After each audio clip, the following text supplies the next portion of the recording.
I share an example in my book about a fellow named Tony. And I call this story A Tale of Two Tonys. And I say Tony one is 45 years old and he makes $150,000 a year and he has $150,000 saved up for retirement. And if he wants to have a traditional retirement and stop working at 65 like most people want to do, he has to save, if you plug these numbers into his financial plan, he has to save about $2,400 a month in order to make that happen, which is about 20% of what he's making, which is a non-starter for most people. Tony says, I think I'm going to work until I'm 75 because I like what I do, or I'm going to always want to do something. And he tells his financial advisor, or he changes the inputs in the financial calculator to say, I'll work till I'm 75. What does that do to what I have to save? The amount he has to save on a monthly basis goes from $2,400 down to $110 per month. It goes down by 96%. And so a lot of us, I don't know if you're like me, we've seen these articles, we've heard these stories about how we should have saved more when we were younger to take advantage of compounding interest. And we feel kind of silly because we didn't save aggressively when we were 23 years old. But even if we had, we're making a lot more now, hopefully, than we were then. It wouldn't have mattered that much. But we don't hear people talking about how we get the same benefits of this compounding interest, except much, much more so because it's bigger numbers by extending the period of time on the back end and lengthening the time that we'll actually have this money sitting and growing for us. Derek Coburn, it's an absolute pleasure to welcome you to the Inner Entrepreneur podcast. Paul, great to be here. Thanks for having me. It's great to have you. And we've just been chatting off air and discovered we have a mutual friend in Philip McKernan. And it's hilarious how we've connected without any idea that we had this mutual friend, which is really, really fun. But the reason I want to get you in the podcast was because of your book, obviously. And I suppose when you write a book, everyone wants to speak to you. And your book is Let's Retire Retirement, How to Live to Your Fullest Now and Later. I hope I can get that correct. But the reason that resonates and interests me is because it's something I haven't written a book on it. You got to that, but it's something I've been interested in for a long time. Is saying to people, stop talking about retirement, start talking about living the life you would never want to retire from. Now, I've never gone beyond just saying that to people. You've written a book, so I'm just wondering what. Are we on the same page there? Is this fundamentally what you're talking about with people? Or what fundamentally is the concept behind retirement? No, you got it, Paul. Look, I mean, there are, at least in the United States, about half the people in our country have not saved anything or have saved close to nothing for retirement. And that's a different conversation with a different group of people. But for the people that are focused on retirement, I think a lot of them are caught up in playing this money game. They've subconsciously bought into this idea that they have to save a certain amount of money and have it built up by a certain age so they can then start to enjoy their life more. They can then start to spend more of their time and their energy on the people and things that are important to them. And what I want to do, and I've been doing this with my clients for 25, 30 years, is I want to help people realize that they're probably not going to be happy when they get to this place called retirement. And they're probably not going to be happy with the sacrifices that they made to get there. And by planning to work longer, even having some income coming in, if it doesn't have to be necessarily from what you're doing now, it could be doing something completely different. But having income coming in into your 70s, let's say, means you don't have to save as much right now, which means you now all of a sudden have more time and more money than you can spend on the people and things that are important to you right now in the present. That makes a lot of sense. I have to admit to being one of those people who probably from my early 20s was very money focused, very financially focused. Yeah. And I always wanted financial independence. And I was always thinking of my long-term financial future. So that's just my nature. But it is something I encourage. I mean, I have three adult sons. But from the time they're very young, I have been encouraging them to save and invest for the long term. So I know your background is in financial advisor. So I presume you're not against that. You're just trying to find a balance here. Is it? Is that what it is?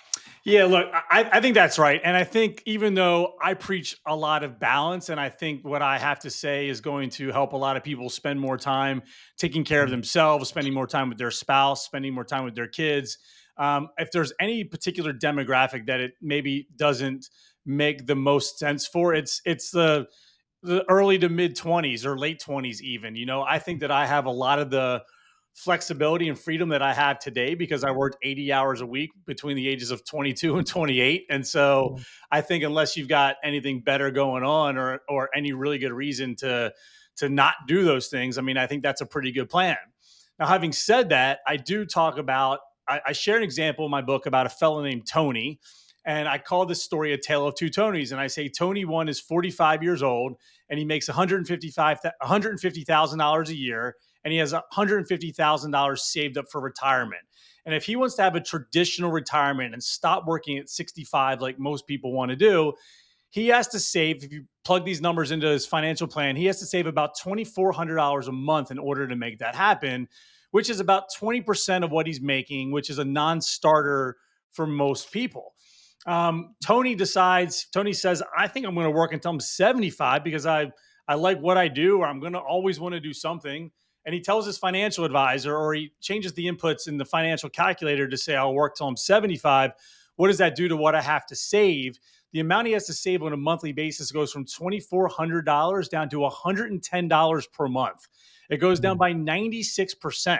And so a lot of us, I don't know if you're like me, we've seen these articles, we've heard these stories about how we should have saved more when we were younger to take advantage of compounding interest. And we feel kind of silly because we didn't save aggressively when we were Mm. 23 years old. But even if we had, we're making a lot more now, hopefully, than we were then. It wouldn't have mattered that much. But we don't hear people talking about how we get the same benefits of this compounding interest, except it much, much more so because it's bigger numbers by extending the period of time on the back end and lengthening the time that we'll actually have this money sitting and growing for us. Yeah, I mean, I think both. I think both make sense. The If you say to someone, who I'm going to say who's earning $150,000 a year, which I don't know what incomes are in the States, but if you're living in Ireland and you're earning 150,000, you're in the top 1% Yep. of earners in Ireland. So let's be clear, there are definitely people listening to this podcast who earn a lot more of that because I know some of them. But the most people listening to this are going, what, $150,000? I am never seeing that in a lifetime. So, Well, Paul, but if just to let you know, like we can change those numbers. We can make it 50,000 or it 100,000, and makes no difference. Yeah, the the principle's the percentages will same. be the same. I'm just trying to highlight how, regardless of what you're making, by extending the time that you're doing the work, it will Mm. significantly reduce the pressure that you maybe feel have to save a certain amount right now. I think another shift comes, and this is what I'm getting at, is that if you say to someone, I mean, right now, because I'm almost 60 years of age and my homes are paid for and all this sort of stuff, I could comfortably save 50% of my income and it wouldn't cost me a thought. Hmm. If you walked in my door 20 years ago, when I was 40 years of age and I had three young children and a mortgage, I mean, there's no way in hell. So Yep. the guy or the gal who's earning 150,000 a year or 50,000, they're um, probably over 30 years of age, probably between 30 and 45. They're probably in a time of life where life is very expensive. They maybe have just bought a house or they started a family. They're a very expensive time of life. And when you say to people, save 20% of your income, they go, impossible. So they do nothing. That's what kind of worries Hmm. me. Yep. If you go, you save $150 or whatever it is, and they go, oh, well, that's easy. Well, no, I mean, I'll make it $300. I mean, you now give someone a kind of a going, hold a sec, well, I can't save $2,500, but maybe I could do 500. I think now you give someone hope and they could probably weigh. And I think that's really important because now they're into, oh, I have a plan here and I can work for that plan, and encourages people to manage their money better so they can build on that plan. But otherwise, you give them a dream, they go, I just can't do that. And my concern is then they do nothing. Yeah, there's people that do nothing, and there's some people that say, "My gosh, I'm so far behind. I have to really catch Yeah. up." So they They stopped coming home for family dinners. They stopped taking Mm. holidays. They stopped taking, going to the gym to like I just have to. I'm so far behind. I need to work, work, work, work, work to catch up, and they forego everything even more. But yeah, I mean, I think a big part of like through that analogy, through this story, is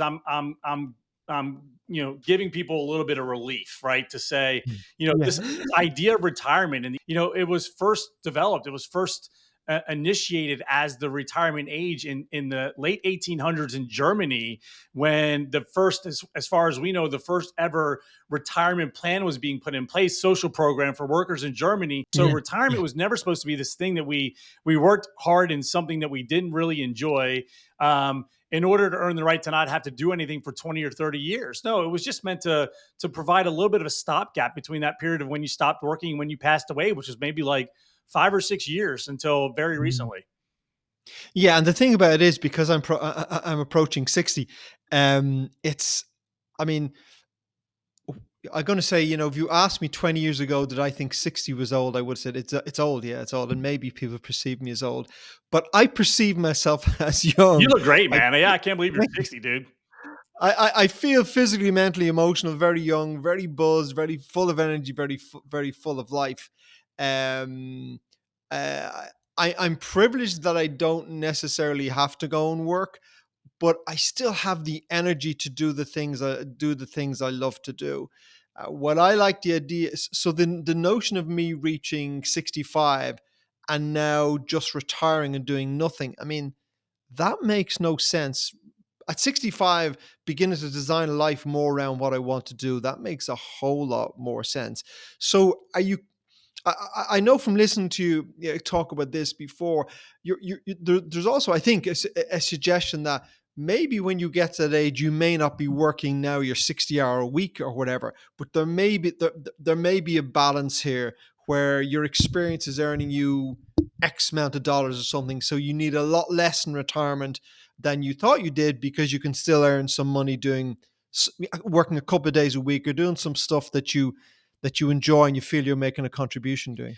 Yeah, like the math would work out pretty similar. Like if we go back to the example of Tony, and we have Tony working till he's 65, or he's making 150,000 a year. If Tony were to go down to $75,000 a year, he could probably stop that job that he doesn't love, or he's making 150, transition to a job that he likes a lot more, but isn't paying him as much as 75,000. But because he likes it and because he enjoys doing it, he'll do it till he's 75 or 80 years old. And the math is going to be very similar to where if he just would have had the Yeah. $150,000 job and then worked till 65 and stopped.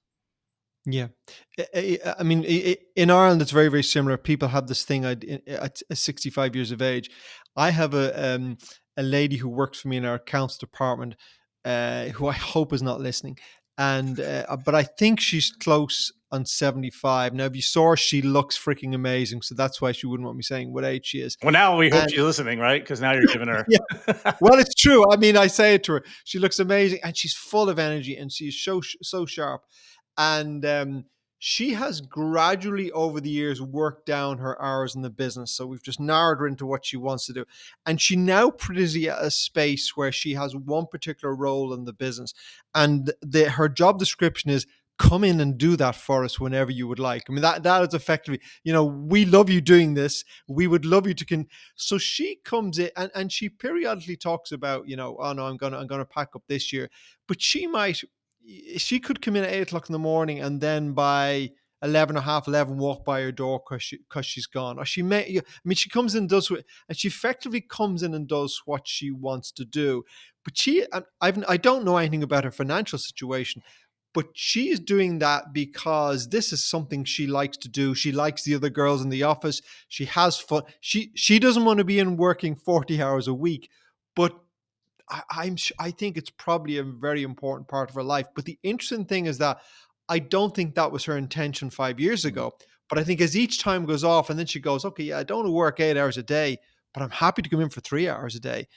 And the other key thing is that we want her coming in because she brings tremendous value Right. to the organization. This is the thing. Big We time. don't want that walking out the door. So it's a win-win if you have a flexible employer. Yeah, I think that there's more and more people that are going to find themselves in the driver's seat in terms of being able to be off every day by 2 o'clock in the morning, whatever it is. If you've got some of these skills, these companies are going to take you however they can get you, and you can earn some money and have it go, pretty far. I think again, if you're doing something you love, and it's with people that you love. We're seeing this movement right now called the unretirement movement, where Mm. about 25 to 30% of individuals who have retired are going back to work. And for the majority of them, it's not because they need the money, but it's because they missed the connection and they missed the contribution. And so even though your employee here has never officially retired, I think she's figured out what it's taken other people a lot Mhm. longer to figure out. She's naturally figured it out. It's interesting. We spoke earlier about the fact that I'm an entrepreneurs organization. So I'm mixing with a lot of successful people, but also within that organization are a number of people who have exited their businesses. And some have exited for substantial amount of money. Now they remain in the organization because they're part of a tribe, and there's a lot more to it than business. Um, we have this thing we call like post-exit trauma. Maybe you have something as well. Mhm. So where somebody exits a business. Now, to everyone who doesn't own a business, and even people who do own a business, this is the fantasy. I own a business, and one day I sell it for millions of euro, millions of dollars. I walk out a fat check, and now I do not need to work for the rest of my life. It sounds like a fantasy. Um, and then you meet, and I'm sure you've clients in that situation, and then you meet people who've done that, and it is amazing for the honeymoon period, for the first couple of weeks or the months or whatever, and then it's like, what do I do now? Because they've lost purpose, they've lost connection, and I think it's for anyone that's the point they miss, that when we work, particularly if you enjoy what you're doing, it's not just income you're getting a social connection, you're getting contribution. So to have this hard stop one day, you go, I'm finished, I'm done, doesn't work well for people, even when those people have uh wealth after that point. It's still, I mean, it's because I know these people, and what's surprising is sometimes people are embarrassed to say, because how do you say, I'm wealthy, I can do anything I want all day long, but I'm a little bit depressed and I'm lacking purpose. But that's the reality we see. Yeah, no doubt. So we have so I also sold my practice a couple years ago, and we can talk a little bit about that. But I also want to share with you first a study that I shared in my book in a chapter where I call it happiness versus meaning. There was a study Mhm. done, and it broke people into two groups. Group A were people that were prioritizing personal happiness. They were waking up every day saying, my goal is for me to be happy. Group two were people that prioritized purpose or meaning.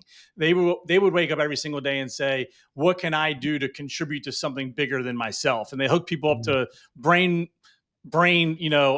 monitors and heart monitors and all kinds of things. And the people that were primarily pursuing personal happiness had a response in their body that was the same response our bodies have when it's dealing with chronic adversity, like the loss of a loved one or the loss of a job. Like the inflammation went up, the immunity went down, they were more likely to get sick and to die. The people that prioritized meaning or purpose, it was just the opposite. And so the the the irony here is that really, for if you want to be happy, don't directly pursue happiness. Mhm.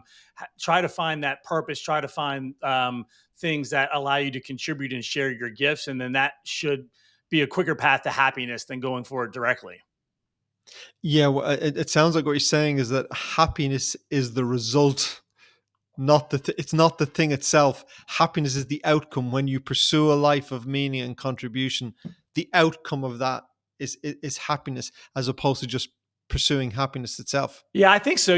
My book's been out now for about 3 weeks, and I'm starting to get messages from people, and even some people that I don't even really know.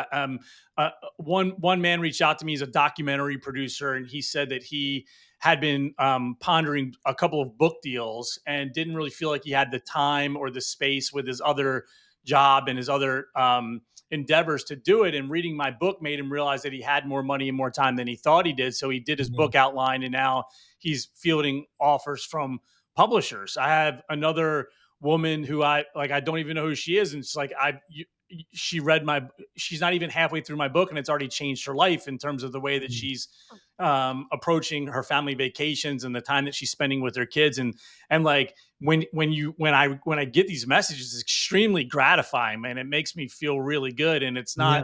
it's not like it wasn't this feeling isn't why I wrote the book, but it certainly helps. And I think that me showing up and wanting to give something to the world that I know is going to hopefully impact a lot of people, that's a pretty cool path for happiness to me. I'm kind of seeing it in real time here.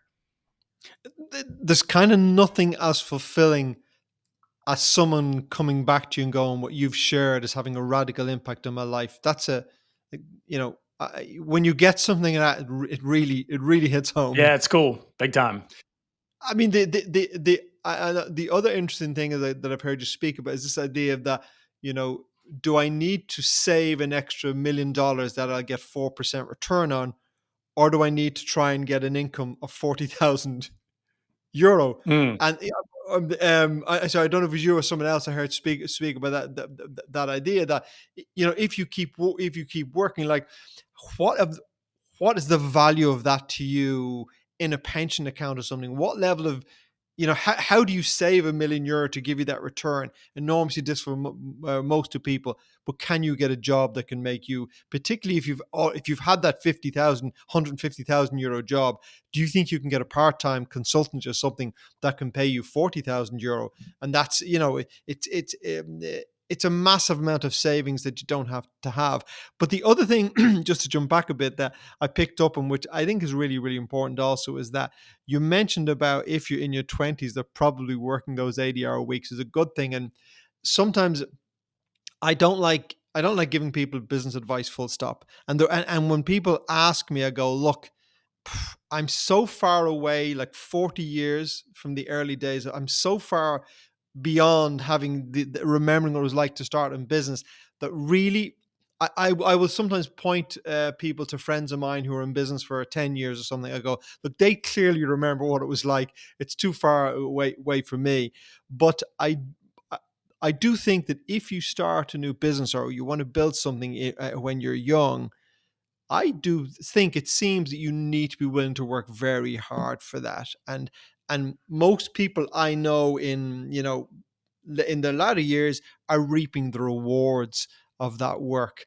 Um, and that's probably I don't know. Is my thinking fixed to think that that's probably unavoidable? That at some stage you're going to have to do the work, but maybe not forever. I think so. Look, I also think too, for that younger demographic for sure, but I also think too that we have attached this idea of hard work being synonymous with success. Mm. And maybe you need to achieve a certain amount of success in order to feel this way. But I'm reminding my friends and people in my network all the time. I'll catch them saying things like, "Well, I know that I know I'm going to have to work really hard in order for this to happen. I know that like." And I'm like, just by speaking that out loud, you're manifesting a reality where you're not going to Yeah. achieve success unless you work really hard. So why not call in easy? When I first started writing this book in 2017, I had my wealth management practice still going strong, and I wanted to do it as a way to attract more clients for my practice. Then I got approached in 2019, or I got approached shortly thereafter by a private equity company to sell my practice. And I sold the practice. I had an earnout for a few years, but I didn't really revisit the book at all. And then I went back to my co-writer after about 3 or 4 years, and I said, I want to revisit the book, and I want to make sure that we write this book in a way that's going to help a lot more people. I don't want it. I don't need it any longer to be Mm. a source of like new potential clients for me. And so I really would like to uh, uh, make it so that it will be as impactful as possible for as many people as possible. And I want you to invite in the possibility that this is not going to be a difficult process for you and me. Like you and I Mm. right now are going to work very well. It's going to flow. It's going to be smooth. And 3 months later, man, we had like the entire book done. And so in your early 20s, yes, I completely agree. I think let's work. Let's like work, work, work, and acquire skills, acquire wisdom, make mistakes, learn from your mistakes, all of that. But when you're maybe a little bit older, like maybe work smarter. I'm a big music fan. I'm a big live music fan, and the best albums are the ones typically where the bands say we got together over a weekend and we made this album. The albums where the musicians say we've been writing this for 3 years. Those Yeah. albums are rarely ever any good. Well, I mean, I'm a big music fan myself, and I'm just thinking of the Miles Davis "Kind of Blue" album, which is an absolute classic. But supposedly they just walked into the studio and kind of said, "Let's do this," and it becomes a classic. Whatever, 7 years later. But I'm hearing there s- um, some ideas there around your mindset, and you spoke about manifestation, and this notion that yeah, we do approach things sometimes with a predetermined, just like we've predetermined view on retirement, but we approach many things in life, writing a book, building a business, having a career, with this predefined notion that it has to be difficult. Right. And I think what you're suggesting there is that we may have to work hard, but we don't, because you still have to write a book. It's not going to Yeah. write Right. itself. Right.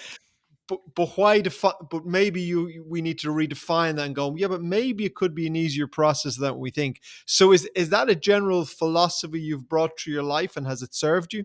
I think so. Yeah. I mean, again, just a subconscious buy-in to where, most people think that. And I think there's also this idea where like I'm not going to be able to put on Facebook tomorrow. Guess what, guys? Like this book, even though it took me 6 years to write, like it didn't take everything I had. It like people will say to me things like, I'm sure you worked really, really hard on this. I'm sure you poured everything into it. Well, no, the reality is I was living it. I was spending a lot of time with my kids, a lot of time with my wife. I Mm, had the gift of patience.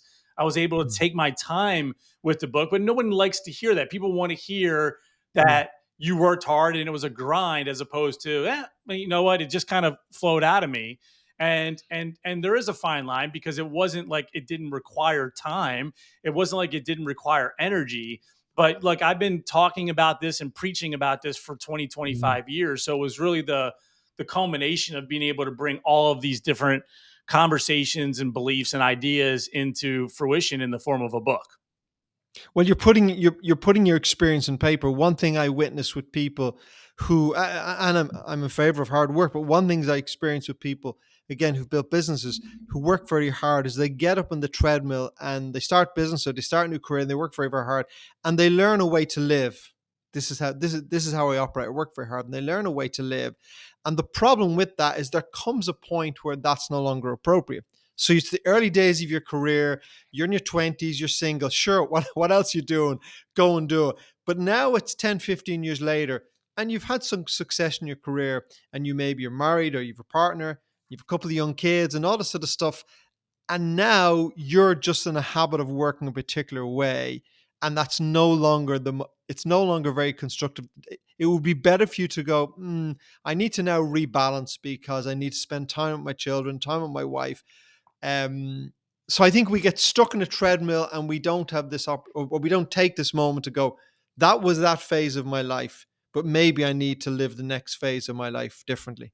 Yeah. So look, I think when I sold my practice, the way that I describe it is I won the game that a lot of people were playing. And I didn't win it to the extent that some people won it. I don't have enough money to like never have to work ever again, but I won it to the extent where I got enough money that allowed me to take a step back to say, what game do I want to play next? Do I want to keep playing this other game? And when you give yourself the gift of being able to take a pause, and I talk about sabbaticals in my book or mini retirements, and you can see what your programming is in certain areas. And so like one area for me, I got rid of all of my addictions. I would have a glass of wine most nights. I would have nicotine to help me get into a flow state most days. And I said, I want to stop relying on all these different things in order to feel a certain way. I want to feel good without needing to use anything or have anything in order to feel good. So I picked up a meditation practice, and then one day during my meditation practice, I went back to like younger me in the seventh grade in a classroom of kids at a new school chanting, "Who do we hate? We hate Derek." And then I had teachers and principals saying, I'm not going to be successful because I have ADD and I can't sit still and I'm, all of this. And I wasn't going to get, a girl to like me. And I realized that my life sort of around those events became one big giant. You don't think I can do something? Watch me. And fast forward, 30, 40 years. And look, that energy, that wanting to prove someone wrong got me a lot of really It amazing. served you. Yeah, it was Yeah. great. I've got I've got some money. I've got a great family. I've got an incredible wife. I've got more Yeah. friends than most adults that I know. But you catch yourself waking up every day, and it's like if you're gonna prove someone wrong, you like always need an adversary. So I'm waking up a lot of mornings thinking Mm, like, who do I want to start something with today? Because my body's like, let's do mm, this thing again, where you get really inspired and so like the book I think came after that. It came after this period of me selling the business, having that break where I shook up the snow mm. globe and I had the midlife crisis that you sort of alluded to earlier. But then I got to start creating and showing up in the world from a place of more calm, having like a more regulated central nervous system. And I sort of like where I'm at now with respect to that. I suppose you kind of got a forced break to some forced sabbatical to some degree because you sold out of your practice and you now had this opportunity. And most people, I mean, most people will have a 40-year career and they will never have that sabbatical. They might take a couple of weeks holidays. And the opportunity, it sounds like you're giving them in the book, is to reconsider that and to have that moment, like those couple of examples you gave us, where people are stopping and thinking. And I think certainly this notion of, well, I might work to 75, so it's a whole extra 10 years of compounding. I might still have income. I might transition from doing something I love. That is a mental reset for people. And the wonderful thing I think about any mental reset is that once you can change one frame of thinking, it then kind of Yeah. dominoes into, well, do I rethink?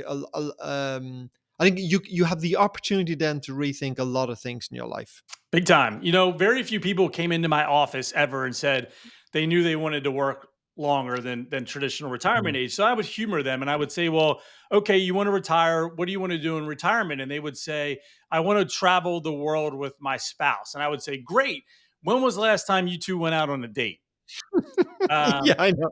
or they would say, "I want to play golf 5 days a week." I'm like, "But you haven't been to the gym in 4 years and you just had your hip replaced." So part of it is working longer, but part of it is also allowing these things that we're putting off for Yeah. 10, 15, 20 years to trickle into our lives right now and having it just be a little bit more blended throughout the entire duration. Yeah, but I mean, that's a great example. I want to travel with my spouse, but I haven't been on a date. When's the last time we went out for dinner? Yeah. I mean, we we do put some, we can put so much of our lives into the future. And unfortunately, the future has no guarantees. None of us know what future we'll see. And I, I witness a lot of, I see two sides of the fence. I mix with a lot of wealthy people who are very secure into the future. I also know people who haven't prepared well for the future. Now, I don't want to be in that situation of not having prepared well for my future because I think that's stressful.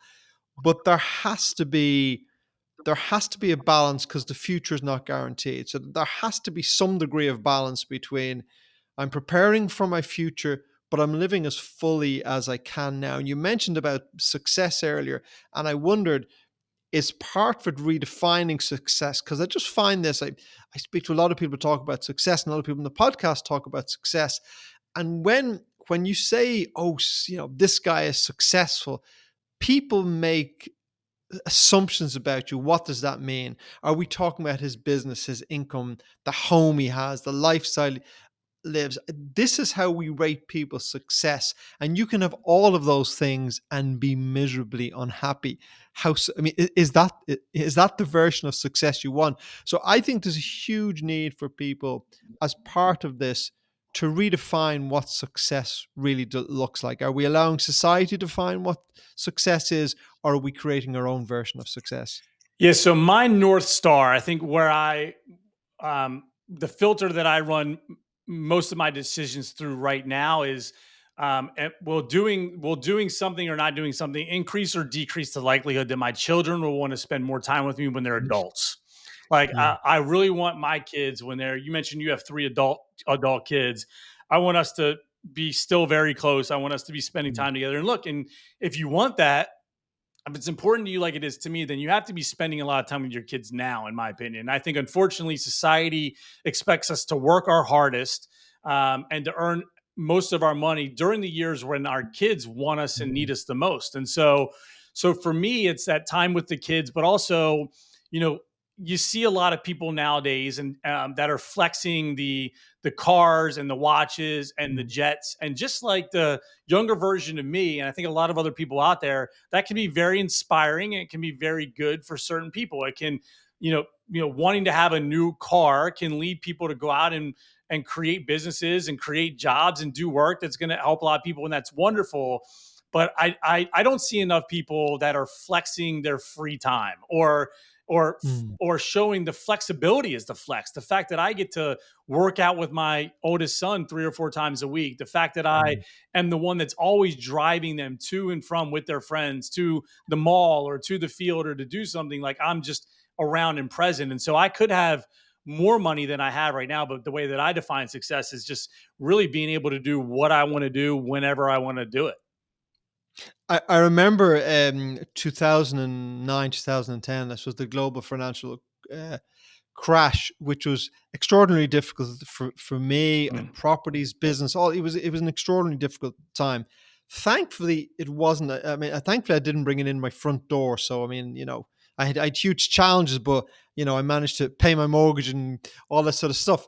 But looking back now, my sons would have been very young at the time. I don't think they had any experience of it. Why would they? And they had no experience of it, I would think, and I must ask them, because at the end of the day, what's important to them is that mom and dad are in the house, that they have a roof over their head. We do fun things together, and those fun things together, by the way, can be popcorn and a movie. Yeah. That's as simple as that. I go to their football games, and so I think we've always had great family times together. So that's what they remember. Your kids don't really know or care what your income. They will not in 10 or 15 years time, your kids will not be rating you based on how much you earn Oh, of or course the not. business you build. They will go, have I a connection with my father? And I see my sons from 31 to 24 or 5, I think. But if you want to have a good relationship with them at that age, you have to have put the work in. And I mean that you have to have consciously gone, I needed to be there when they were young. Because if you didn't do it, and I've seen it with families who didn't do it, if you don't do it, it's extremely difficult to get that back. It really, really is. Oh yeah, big time. I share a story, and this is more for the people that have younger kids at home, where my kids were 10 and 7. They're 15 and 12 now, but when they were 10 and 7, my wife and I had a bedtime routine where we would alternate tucking them into bed, reading them a story, snuggling with them. And I found myself with my oldest on most nights wishing it would like hurry up. Like, Yeah. I want to go watch this show or respond to this email. And like, wait a minute, he's not going to want to do this very much No. longer. I should really try to force myself to be more present. And that worked a little bit, but not really. So I said, look, what if there's a company in the future that has a time machine and they are willing to let me go back in time for one night to have one of these experiences with the 10-year-old version of my kid? Would I be willing to pay $50,000 for that? And I think the answer is yes. Like, Without question. without question, and so these are $50,000 moments that a lot of us are experiencing on a regular basis, Yeah. right? And even though I don't think there's going to be a time machine in the future that lets us go back and do this, we can use that mindset. We can use this time machine Mm. effect to allow us to be a little bit more present and soak it in while we're having it happen to us in real time. Yeah. I mean, that's probably it's probably the most important part of this. And I mean, I'm a big fan of financial planning, but I suppose we need to stop for a moment and go, what are we financial planning for? Yeah. We're financial planning so that we can live a good life. But a good life is if we're lucky to get 80 years on this planet, a good life is all of that life. It's not it can't be the good life starts when I'm 65 because your children will have grown up. You will be aging, you won't be as strong as fit. So They might not want to hang out with you as much either if you weren't around for them up until then. I I I just don't think I just don't think they will. And also, if you haven't had those date nights with your partner, your spouse, what are the odds that when you get to 65 and you're about a home all the time, what's the odds that you're going to have a good relationship? I think there's there's a lot in it. There's a lot of value in the whole process of, I think, of people pulling the whole thing back and thinking, I need to plan for my future financially, but I need to think about my whole life. Are you still involved in that planning piece with people at all now, or is that, do you still get involved in that? I am. I have about 50 clients, people that I've been working with for a long time, and I'm not really interested in growing it that much.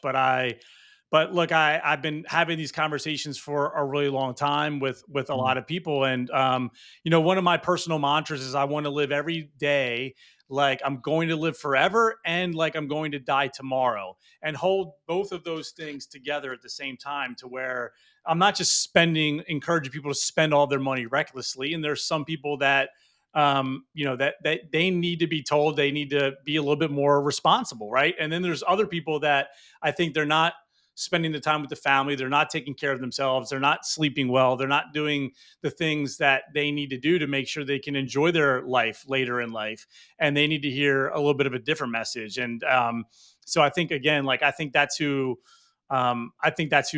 my book and a lot of what's in it is going to be most helpful to.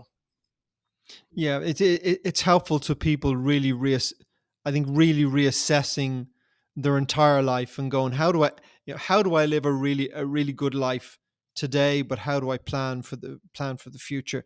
Uh, Derek, it sounds like a really good message you're sharing with the world. So thank you for that. Thanks. Where can people find you?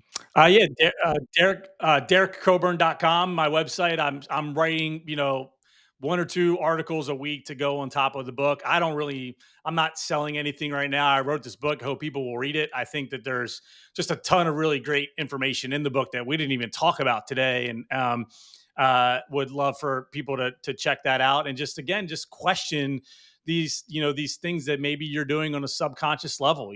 Like, I think that this full stop idea of retiring at 65 to not do anything for 20 to 30 years is a really bad idea for you, for the people around you, for society, for the world. And I think that in the meantime, let's plan to work a little bit longer, and let's enjoy ourselves a lot more, knowing that we'll have some income coming in later in life. Let's plan on spending more time with the kids. Let's plan on spending more time with the spouse, going to the gym, taking better care of ourselves, having more fun.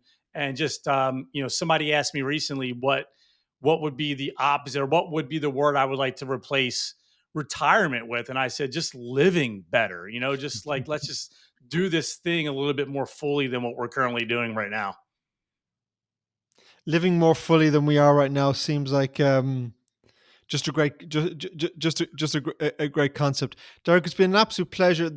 As you said, there's so much more in the book that we can get into Yeah. in a short conversation, the podcast. But certainly, what I'm taking away for this is the possibility of people redefining retirement, reflecting. I mean, even if you're 40 years of age, reflecting on how your life should be and where retirement doesn't fit into that, and reflecting on how you live your life. That's what I'm taking away from it. So, Thank you. I love it.